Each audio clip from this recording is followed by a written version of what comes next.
Hello everybody, and once again welcome back to TechUp YouTube channel. Today in this video I'm going to show you how you can cancel your Shazam app, so make sure you follow my step till the end. First thing first, I assume that you already have Shazam on your control panel, and now once you open your control panel you will be able to see the Shazam icon shown in the screen.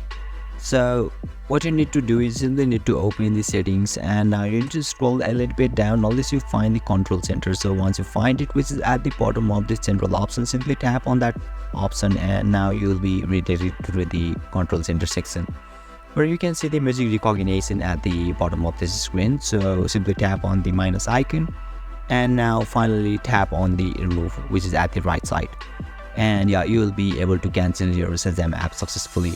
And now if you want to see a demo, then let me slide it from the top right corner of this screen, and you can see there is no Shazam icons on in the screen. So basically this is how you can cancel your Shazam, and if you still encounter any issue during this process, feel free to leave a comment and I'll be happy to assist you.